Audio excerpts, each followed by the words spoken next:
Live with studios in Midland and Odessa, you're watching CBS7 First Alert News at 9 on the CW West Texas. And it's like really fun because then you have something to do over the summer and you're not just sitting at home watching TV and eating chips on the couch.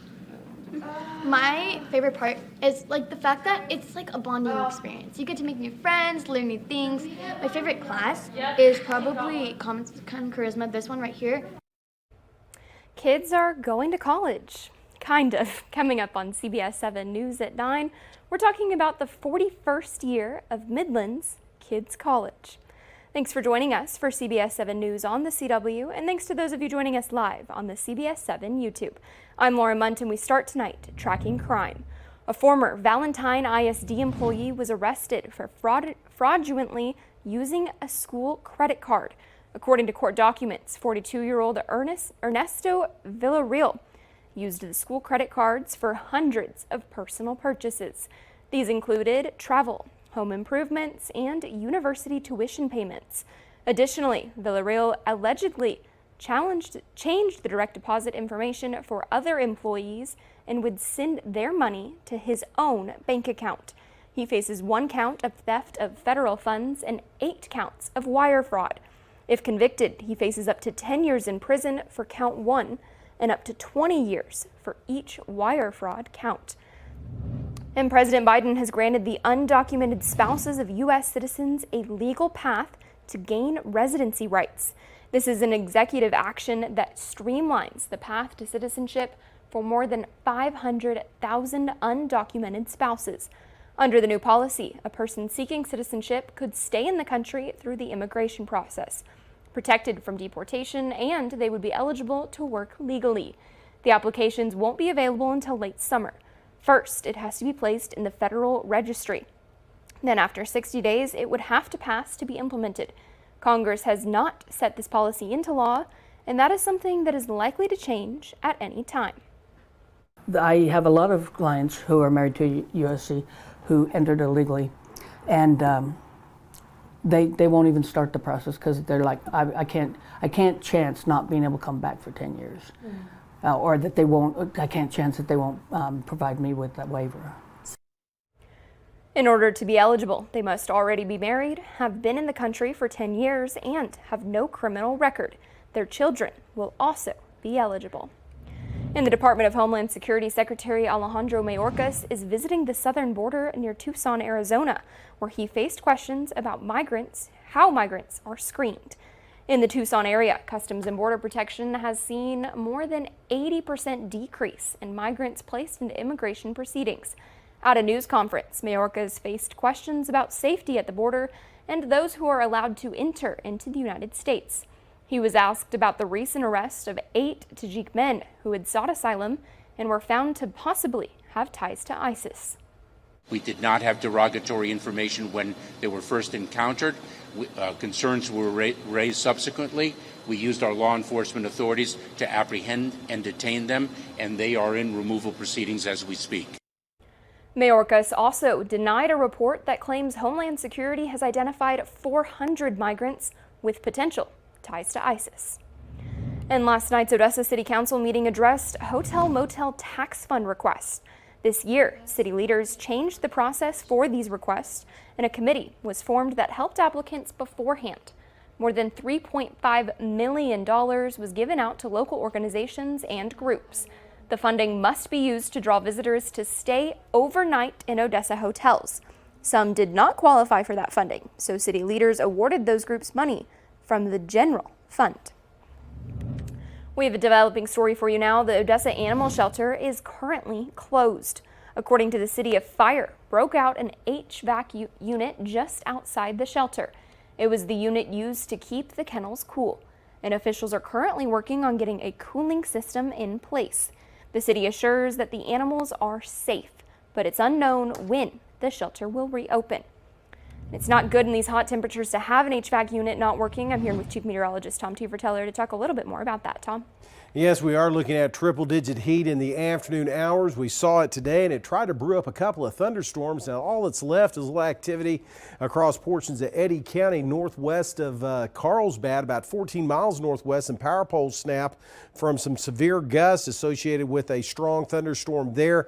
Everything else is really starting to wind down towards the Presidio Valley and the Marfa Plateau. 6/100ths of an inch in Fort Stockton a little earlier today, 7/100ths this evening around the Presidio area, as temperatures today were extremely hot. The highest readings were 111 down at Castellon and Rio Grande Village, but you can see we were up to 104 in Midland at the Air Park, 103 out at the Miller National Air and Spaceport, Odessa and Andrews this afternoon. Currently, we're seeing those temperatures trying to cool off, but still the upper 90s out there across most areas, and still dealing with some humidity as dew point temperatures are right around 60 degrees across the area.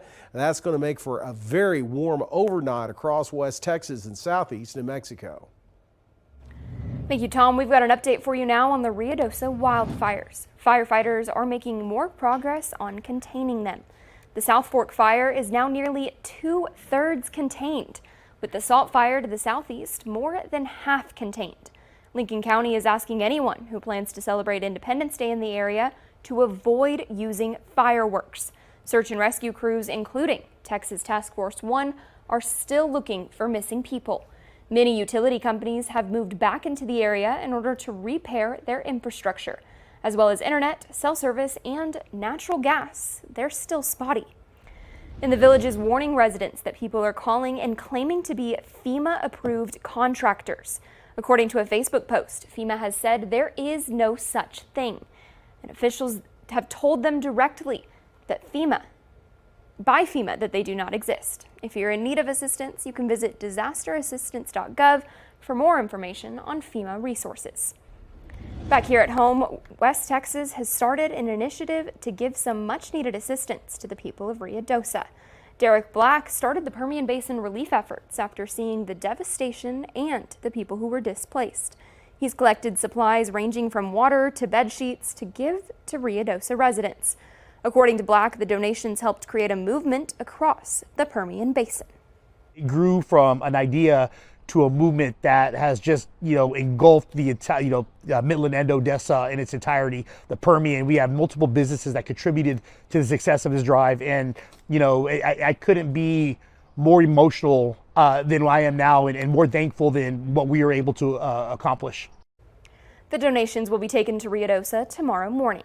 And if you'd like to donate, you can visit our website at CBS7.com for the list of places accepting them.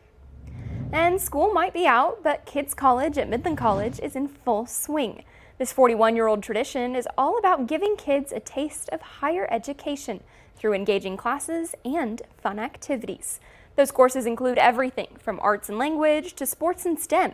And new this year to the program features special sessions from partner vendors Black Rocket, Ninja House, and Science Mill. Is set up a little bit different than a standard day camp. It is set up to kind of hopefully give kids that college experience. That's why they get to choose their classes. That's why they move to different classrooms on campus. But we understand that it is their vacation, so they still want to enjoy. So for us, has always been very important to have Kids College, make Kids College a place where children can come and learn, but also have fun while learning. Similar to real college, Kids College is all about learning more about the topics that interest you. I like the geology because I get to have fun. Like, we can just randomly get up and dance around, but also help find out rocks. For others, it's snack time. My favorite part of this is we get to do snack time. What else? And making arts and crafts. And if you're looking for something to do to escape the summer heat, the Ellen Noel Arts Museum has a new exhibit called The Perfect Shot. It displays the work of legendary sports photographer Walter Yoss Jr. The exhibit takes visitors through some of the most inspiring moments in sports history, highlighting the craft and talent that transformed these moments into art. The Perfect Shot exhibit is on tour across the United States, and Odessa is the first city to host it. Being able to host this exhibition for the first time is amazing, and beyond that, being able to be the first museum in the country to host it is really a wonderful opportunity, and it's something that we're very proud to have and something that we want to share with the community. The exhibit is organized into 5 sections of universal emotions: anticipation, perseverance, triumph, disappointment, and reflection. What it exemplifies is the emotions that are captured within sports photography. This exhibit will take us through 5 different emotions, and it really takes you on an exploration of kind of the humanity that is in sports, and then the sports and action moments at the same time. The perfect shot will be available at the museum until August 11th. And the 141st West of the Pecos Rodeo is in full swing. The festivities started this morning with a parade that our very own Jay Hendricks participated in. The first performance of the rodeo kicked off at 8 o'clock tonight and featured plenty of competitions ranging from bareback riding to bull riding and more. Well, just like say, this is Pace, but this is West Texas event. Odessa, Midland, Kermit, New Mexico, others have participated here, and we appreciate Channel 7 being here. This is not the first time that Channel 7's been here. Again, I've been involved for 40, 50 years, and this is a West Texas event. If you didn't get a chance to go to the rodeo today, don't worry, you've still got time. The festivities don't wrap up until Saturday. And former Odessa Mayor David Turner was recognized today for 30 years of service for his subway locations in Odessa. The Odessa Chamber ambassadors were on hand to present a special plaque to Turner and his family, along with store employees, to celebrate the milestone. Turner owns 8 stores across Odessa, and he talked after the ribbon cutting about what this means for him.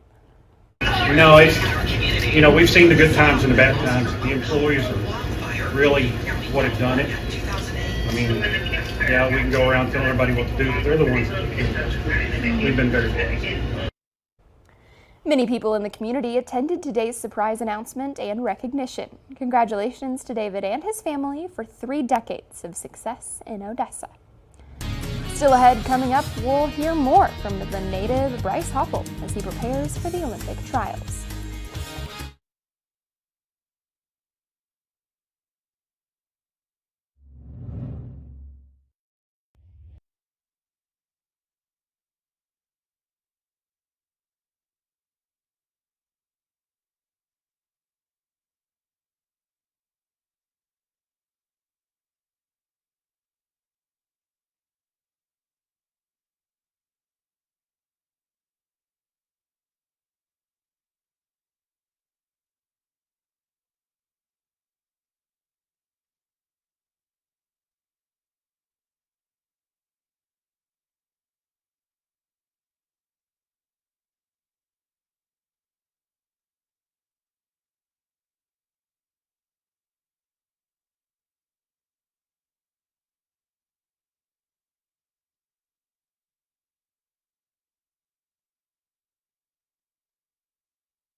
Midland native Bryce Hoppel is set to begin his Olympic trials tomorrow night in the 800-meter distance running event.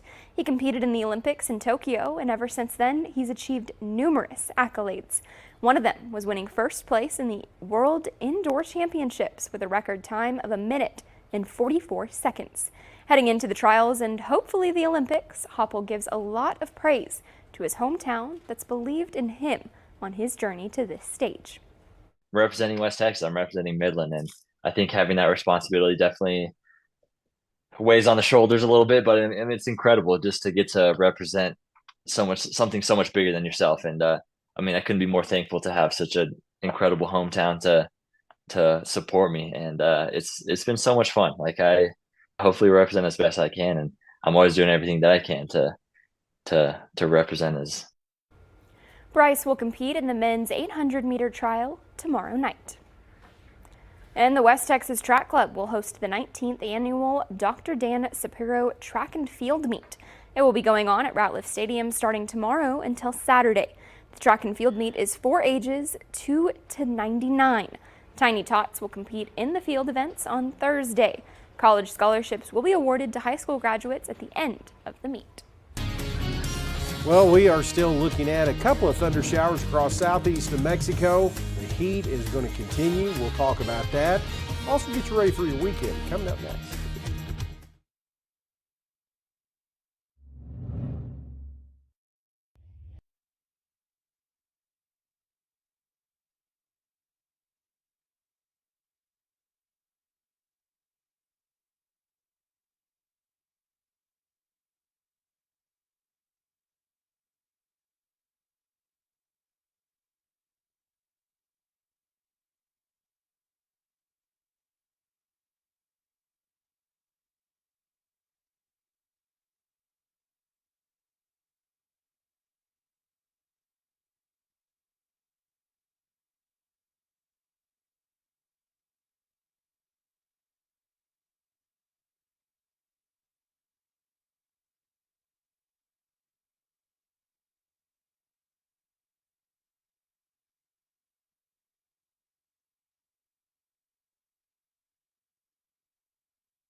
Now, from the CBS7 First Alert Weather Center, here's Chief Meteorologist Tom Tiefertiller.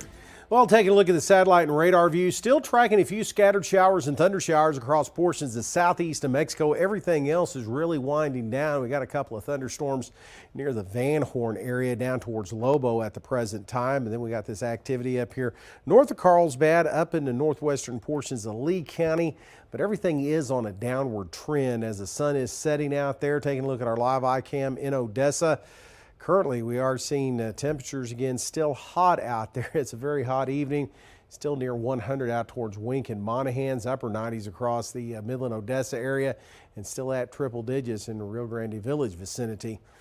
Big area high pressure again is continuing to spin across portions of New Mexico, but it's kind of a dirty high. That means we've got some showers and thunderstorms developing underneath that ridge. This is going to drift off to the south a little bit and get kind of squashed due to this trough of low pressure scooting across to the north here by the weekend. So that may help us out on temperatures a few degrees and get us out of those triple digits.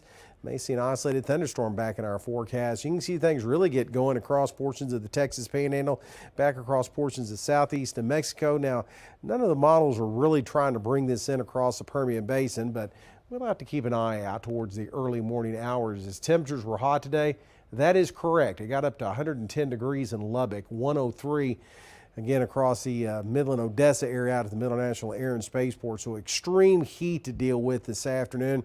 And where we weren't into triple digits across central East Texas, well, heat index values are 105 plus this afternoon. Again, this model really doesn't bring a lot down into the Permian Basin in the way of showers or thunder showers overnight tonight, and not a lot in the forecast for tomorrow. So it just looks like it's going to be hot, as we'll see temperatures again into the mid to upper 70s overnight tonight. Southeast winds bringing in a little humidity, so a little uncomfortable first thing in the morning, and it's going to stay that way as temperatures zoom up into triple-digit territory tomorrow afternoon in very hot conditions. Hang around in the forecast for the start of the weekend, even though we'll get out of triple digits Saturday and Sunday. Still upper 90s in the forecast, about a 10% chance of an isolated thunderstorm. And then it looks like as we start July 4th week, things are going to be rather hot through Independence Day, which is next Thursday. The showdown between President Joe Biden and former President Donald Trump is less than 1 day away. We break down the issues that they'll be discussing at tomorrow's debate. Up next.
Voters will soon have their first chance to watch Donald Trump and Joe Biden square off on the debate stage in the 2024 race for the White House.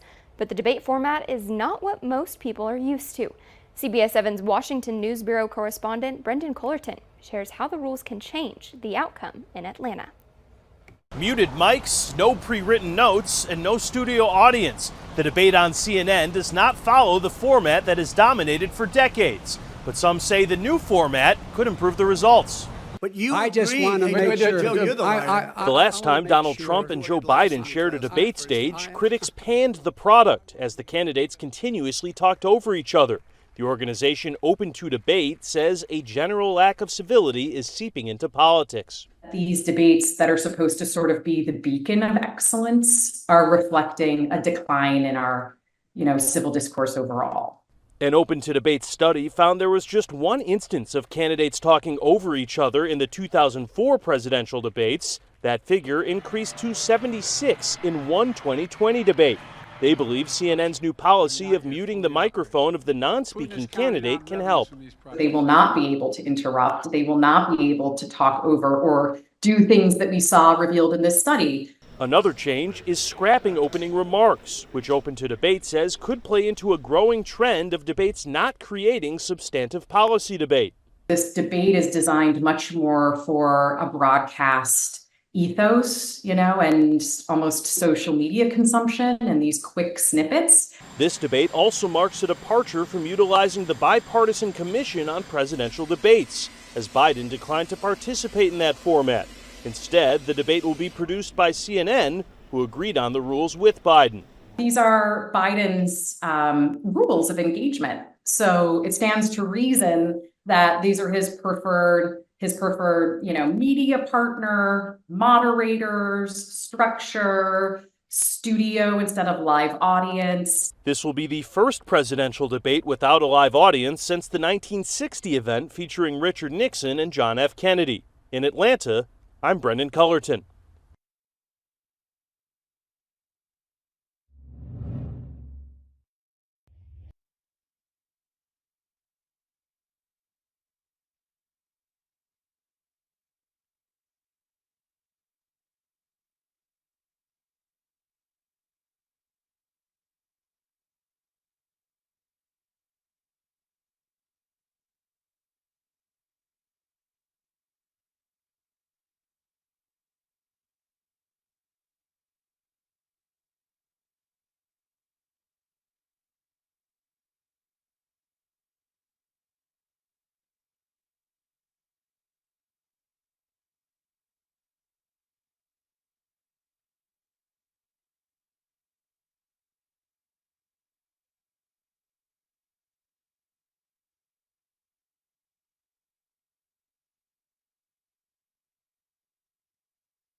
All right, Tom, take a look at this. A tiger cub, I should say, played supervisor. Do you get it? Oh, boy. Supervisor for a window cleaner at a zoo at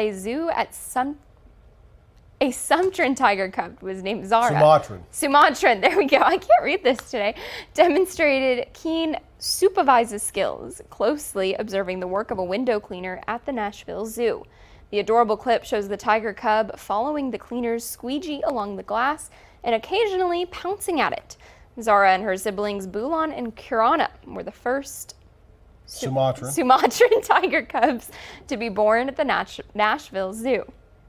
It's really cute. And that's a good way to watch them, because if you get too close to that, mama's not far away. No. Okay? It's like a puppy, though. It's just like a little puppy. Yeah, that's what you say until mama shows up. A little bigger anyway. than a puppy. Oh, goodness. Well, it looks like a nice day there in Nashville. They had a few thunderstorms around Tennessee. For West Texas, we got a couple of isolated thunderstorms across portions of southeast New Mexico. I think a lot of that is going to be winding down for tonight here over the next couple of hours.